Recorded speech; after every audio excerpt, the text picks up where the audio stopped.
Escribo porque no tengo nada mejor que hacer, porque necesito que sepan la verdad y porque es lo único que él me deja hacer. Lo que ocurrió es tan bizarro, paranormal e ilógico que no podría imaginar que mucha gente crea lo que estoy por contar. Soy un escritor de una editorial muy exigente, justo había terminado un buen libro de autosuperación, pero tenía errores y me habían obligado a corregirlos para entregarlo de nuevo una semana después. Siempre fui un amante de los animales y no estoy en mi ciudad natal, vine porque en esta ciudad está el plantel principal de la editorial, solo estoy de viaje y vengo de lejos, no pude traer mis mascotas por lo largo del viaje. Estoy en un pequeño departamento sin compañía. Iba directo a una tienda de mascotas para conseguir un compañero temporal, para no sentirme solo mientras estaba encerrado, arreglando los pequeños errores del libro. En camino hacia el lugar, me topé con un gato que no tenía ojos. Extrañamente no me dio miedo, incluso me dio lástima, así que decidí tomarlo. Justo ahora me arrepiento de haberlo hecho. Lo llevé a revisar a un veterinario para ver que no tuviera algo grave, solo tenía una pequeña infección en la pierna, pero apenas estaba emergiendo, así que fue fácil erradicarla. En la sala del veterinario era fácil notar que yo era el único al que no le daba asco la situación del gato, nunca le puse nombre, tanto porque no me dio tiempo, como que todavía no me quería encariñar tanto con él. Una vez en casa lo dejé que jugara libre por el apartamento. A pesar de estar ciego parecía saber exactamente dónde estaba y cómo moverse por el lugar, no me pareció extraño, solo pensaba en lo prepotente que se habría de sentir el pobre animal. Mientras él jugaba, yo comencé a corregir los primeros errores del libro en mi laptop. Inmediatamente me fui a dormir, todo normal, fue a la mañana siguiente cuando todo comenzó. Créanme o no, cuando desperté, había frente a mí, yo volteando directamente al techo, un hombre viéndome a los ojos, parado a un lado de mi cama, o eso creía que hacía, pues ese hombre no tenía ojos con que verme, solo veía un par de cuencas vacías. Grité como cualquier persona normal lo haría, estaba paralizado, en eso el hombre se deja caer al piso para andar a cuatro patas, se acurruca en una esquina, saca de su bolsa una libreta con una pluma y comienza a escribir. Tuve la fuerza de levantar la cabeza, el hombre no reaccionó, poco a poco me levanté, aprovechando lo concentrado que estaba él en su libreta, me acerqué a la puerta y la intenté abrir. Tenía algo abajo que lo atoraba. Intenté sacarlo, cada vez con más desesperación y sin ningún efecto positivo. Me acerqué a la ventana, estaba tapizada de mucho papel de libreta, era la base en la que había comenzado a escribir mi libro, apenas pocos rayos de luz entraban, lo suficiente para iluminar la habitación. Intenté quitarlos pero parecían estar perfectamente aferrados a la ventana, la golpeé sin un buen resultado. Volteé y desde su esquina el hombre me estaba observando fijamente, con la fuerte oscuridad interna de sus ojos. Con mucho miedo y temblando demasiado me esforcé en preguntarle. Recibí un fuerte maullo a cambio, me hizo pensar un poco y busqué un poco en el cuarto, aún temblando y con su mirada inexistente, fija y penetrante encima de mí. No veía al gato ciego en ningún lado. Entonces lo noté. Aquello que tanto me observaba era mi gato. Al notar que me había dado cuenta de lo que ocurría, él se me acercó, yo desesperado intentaba alejarme de él en vano, y se arrulló conmigo ronroneando. A estas alturas yo estaba a punto de llorar. Cuando vi que se durmió, intenté pensar alguna solución. En ese momento no pude hacer nada, pues si me movía seguro que él se despertaría, sin saber cómo ni por qué, caí dormido. Desperté y él estaba de nuevo en su esquina escribiendo en su pequeña libreta, esta vez volteando hacia mí varias veces para luego continuar escribiendo en su libreta. Me levanté, esta vez con más confianza porque noté que él no planeaba hacerme daño. Me dio hambre, entonces volvió el pánico de nuevo, estaba encerrado en mi propia habitación, no podía salir a la cocina, no tenía que comer. Mientras pensaba esto escuché un pequeño crujido, era el estómago del gato. Los dos volteamos al mismo punto, su panza, luego él me volteó a ver a mí, sin nada que hacer, y yo con los nervios de punta por su mirada oscura tan penetrante le dije un poco tartamudo. No puedo salir a la cocina, solo si me dejas salir podremos comer. Al oír esto me observó por 2 segundos más y volvió a su libreta, pensé y busqué soluciones, no había ninguna, estaba y sigo encerrado aquí, con él. Solo pude pensar en una cosa, en un solo plan. que me rescataran. En menos de una semana la editorial notaría que no aparecí, intentarían contactarme, no respondería, hablarían a la policía e irrumpirían aquí. Si el gato pudo volverse humano, o humanoide, o lo que quiera que sea eso, podrá volver a lo que antes fue, entonces parecerá que simplemente me encerré yo solo aquí, y el gato saldrá inocente y atrapará a alguien más. En este momento comienzo a escribir esto, para que cuando entren aquí y me vean muerto de hambre, lean esto y se encarguen del maldito gato. Han pasado 3 días de lo último que escribí, muero de hambre y parece ser que él también, pero no hace nada, sigue escribiendo, sigue observándome, pareciera que me analiza, soy su experimento, soy su muñeco de prueba, ¿qué quiere de mí? ¿Por qué hace esto? ¿No fui el único al que se lo ha hecho? Quiero salir de aquí, quiero que ese gato se aleje de mí, no le puedo hacer nada, no cambiaría nada, seguiré atrapado aquí si lo mato, debo seguir su juego, terminar su prueba, quizás así me deje salir, quizás así quede en libertad, solo debo esperar, dejarlo a él terminar, no preocuparme y seguir tranquilo, estoy al borde de la locura, ayuda por favor, ayuda, ayúdenme, no quiero seguir aquí. ¡Ayuda! Texto encontrado junto a un cuerpo dentro del departamento, el cuerpo se encontró en la cama, sobre él un gato negro y sin ojos. Al cuerpo le faltaban partes de su piel, debajo de las manos habían restos de carne, y lo más espeluznante, parecía que alguien le había arrancado los ojos. Los policías antes de leer esto creían que el estrés había llevado al escritor al borde de la locura, para encerrarse él solo y alimentar a su gato y él mismo con su propia carne. El diario encontrado a un lado del cadáver dio a entender otra cosa. En cuanto los policías entraron al cuarto, el gato volteó y los miró con la profunda oscuridad de sus cuencas vacías. Miró fijo a uno de los policías ahí presentes, y extrañamente ese fue el único al que el pánico no poseyó, tomó al gato entre sus brazos mientras registraban el lugar. Al irse todos, y antes de que alguien pudiera leer el diario, ese policía se fue directo a su casa con el felino. Desde hace 4 días no se tienen noticias de él ni de su familia.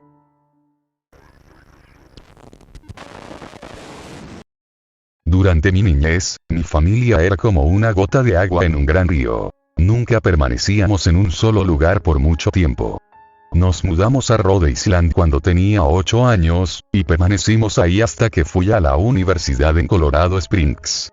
La mayoría de mis memorias son de cuando vivía en Rhode Island, pero hay fragmentos en mi mente de los muchos hogares en los que habité, cuando era mucho más joven. La mayoría de estas memorias son poco claras y sin sentido, como el perseguir a otro niño en el patio de una casa en Carolina del Norte, intentar construir una balsa detrás de un departamento en el que vivía en Pensilvania, y cosas como esas.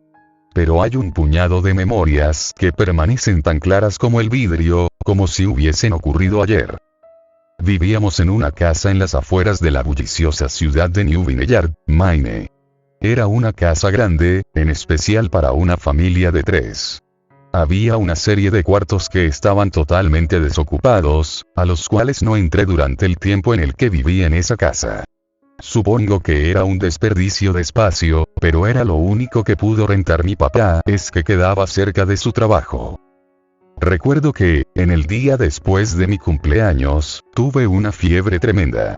El doctor dijo que tenía mononucleosis, lo que, para mí, significaba más fiebre y no poder salir a jugar por al menos 3 semanas. Era un momento terrible para estar atado a la cama. Estábamos empacando para mudarnos a Pensilvania, y la mayoría de mis cosas ya estaban dentro de cajas, dejando mi cuarto casi vacío. Mi mamá me traía agua mineral y libros varias veces al día, los cuales servían como único entretenimiento durante estas semanas. No recuerdo exactamente cómo conocí al señor Bocón. Creo que fue una semana después de que me diagnosticaron la mono. Mi primera memoria de la pequeña criatura fue de cuando le pregunté su nombre. Me dijo que lo llamara señor Bocón, porque tenía una boca enorme. De hecho, ahora que lo pienso, todo en su cara era enorme en comparación a su cuerpo, su cabeza, sus ojos, sus arrugadas orejas. Pero su boca, sin duda, era lo más grande. ¿Te pareces a un Furby?, le dije mientras miraba uno de mis libros. El señor Bocón se detuvo y me miró extrañado. ¿Furby? ¿Qué es un Furby?, me preguntó. Tú sabes, el juguete peludo con orejas enormes, lo puedes acariciar y alimentar, casi como una mascota real. Oh. Tú no necesitas uno de esos. No es lo mismo que tener un amigo real. Recuerdo que el señor Bocón se desaparecía cada vez que mi mamá iba a mi cuarto a revisarme. Se ocultaba bajo mi cama y me decía: no quiero que tus papás me vean, tengo miedo de que ya no nos dejen jugar juntos. No hicimos mucho durante los primeros días. El señor Bocón solo veía mis libros, fascinado con las imágenes e historias. Por ahí de la tercera o cuarta noche desde que lo conocí, me despertó con una gran sonrisa en su rostro. Vamos a jugar un nuevo juego, me dijo. Pero tenemos que esperar hasta después de que tu mamá venga, porque es un juego secreto. Después de que mi mamá me trajera más libros y refresco, a la hora de siempre, el señor Bocón se deslizó desde debajo de la cama y tomó mi mano. Tenemos que ir al cuarto que está al final del pasillo, me dijo. Me negué al principio, pero el señor Bocón insistió hasta que cedí. El cuarto en cuestión no tenía ni muebles ni tapiz. Lo único que lo distinguía era una ventana del lado opuesto a la puerta. El señor Bocón corrió a través del cuarto, y le dio un firme empujón a la ventana, dejándola un poco abierta. Entonces, él me insistió en que mirara hacia el piso de afuera. Aunque estábamos en el segundo piso de la casa, la caída era más alta debido a que estábamos en una colina. Me gusta jugar a fingir aquí, me explicó el señor Bocón. Finjo que hay un suave y enorme trampolín allá abajo, y brinco. Si lo crees con todas tus fuerzas, vas a ver que rebotas hasta acá arriba, como una pelota. Quiero que lo intentes. Es muy alto, le dije. Pero eso es lo divertido. No sería tan divertido si fuera una caída corta. De ser así, mejor si rebotaras en un trampolín real. Recuerdo haber jugado con la idea. Dejarme caer en el fresco aire, y rebotar en algo que mis ojos no podían ver. Pero lo realista en mí prevaleció. Quizás en otra ocasión, le dije. No sé si tenga tanta imaginación. Podría lastimarme. La cara del señor Bocón se contorsionó con un gruñido, pero solo por un momento. Decepcionado, se metió debajo de mi cama, donde estuvo quieto el resto del día. La mañana siguiente, el señor Bocón llegó con una pequeña caja. Quiero enseñarte malabares, me dijo. Aquí hay algunas cosas que puedes usar como práctica, antes de que te dé tu primera lección. Mire la caja. Estaba llena de cuchillos. Mis papás me matarán. Le grité horrorizado, pues el señor Bocón había traído a mi cuarto objetos que mis papás no me dejarían tocar nunca. El señor Bocón gruñó. Es divertido jugar con esto. Quiero que lo intentes. Alejé la caja de mí. No puedo. Me regañarán. Los cuchillos no son seguros para aventarse. Las cejas del señor Bocón se cerraron, molesto.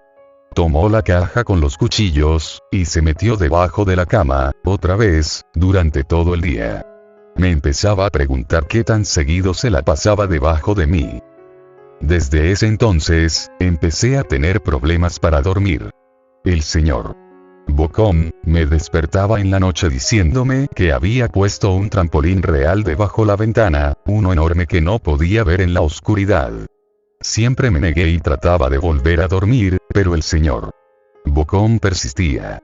Algunas veces, se quedaba a mi lado hasta el amanecer, animándome a saltar.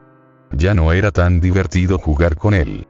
Una mañana, mi mamá fue hacia mi cuarto, y me dijo que tenía permiso de ir a caminar afuera. Pensaba que el aire fresco sería bueno para mí, especialmente después de estar confinado a mi cuarto por tanto tiempo. Con emoción, corrí hacia el patio, esperando poder sentir el sol en mi cara. El señor Bocón me estaba esperando. Hay algo que quiero que veas, me dijo. Debí darle una mirada fea, porque entonces me dijo: es seguro, no pasa nada, te lo prometo. Lo seguí hasta un viejo camino que corría a través de los bosques detrás de mi casa. Este es un camino importante, me explicó. Tengo muchísimos amiguitos de tu edad. Cuando estuvieron listos, los llevé por este camino. A un lugar especial. Todavía no estás listo, pero algún día, espero, lo estarás. Regresé a mi casa preguntándome qué tipo de lugar existía más allá de aquel camino. Aproximadamente 2 semanas después de conocer al señor Bocón, empacaron la última carga de cajas en el camión de mudanzas. Me fui adelante con mi papá, en un largo recorrido hacia Pensilvania. Había considerado en decirle al señor Bocón que me iba, pero aún teniendo 5 años, sospechaba mucho de las intenciones de la criatura, a pesar de lo que me decía. Fue por esta razón que decidí no mencionar nada de mi mudanza. Eran las 4 AM cuando mi papá y yo estábamos en el camión. Mi papá esperaba llegar a Pensilvania para la hora de la comida al día siguiente, con ayuda de una larga dotación de café y bebidas energéticas. Recuerdo que se parecía más a un tipo que estaba a punto de correr una maratón, que un tipo que se la pasaría sentado por un par de días. Muy temprano para ti, ¿verdad? Afirmé con la cabeza, mientras la ponía en la ventana, esperando dormir un poco antes de que saliera el sol. Sentí la mano de mi papá en mi hombro. Esta será la última mudanza, lo prometo. Sé que es difícil para ti, especialmente estando con esa enfermedad. Una vez que obtenga mi promoción, podremos quedarnos en un solo lugar, y entonces podrás hacer amigos. Cuando el camión comenzó a moverse, vi la silueta del señor Bocón en la ventana de mi cuarto. Parado, inmóvil, se despidió lastimosamente con su mano. No me despedí. Años después, regresé a New Vineyard. El terreno donde se encontraba mi casa estaba vacío, a excepción de los cimientos.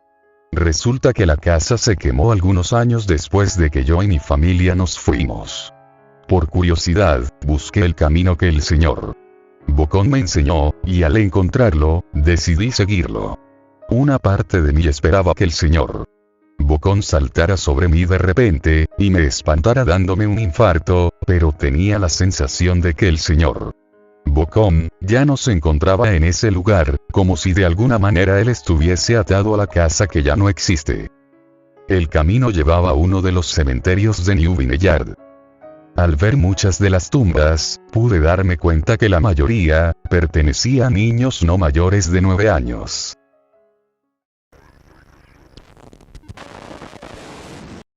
Todos deben haber oído hablar de que las hamburguesas de McDonald's son preparadas a partir de lombrices. Suena un poco asqueroso, pero es sabido que estos anélidos tienen una buena fuente de vitaminas. Lo que traigo hoy es más raro aún.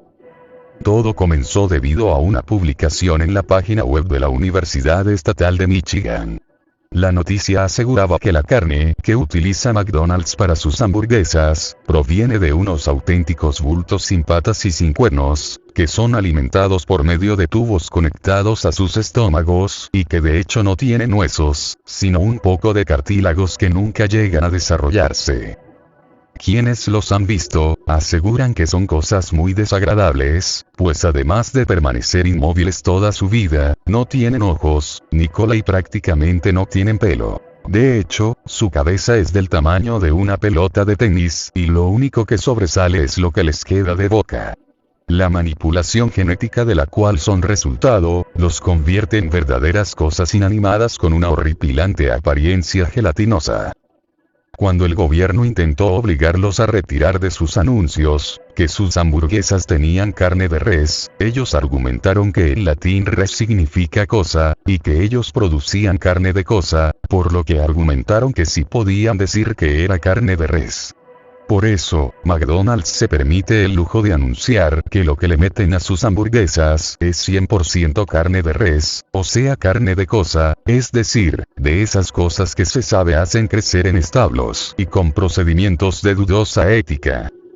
Pero nunca verán que exista ninguna leyenda o anuncio en donde McDonald's diga que la carne que utilizan es de ganado vacuno, que es el nombre apropiado para designar genéricamente a toros y vacas.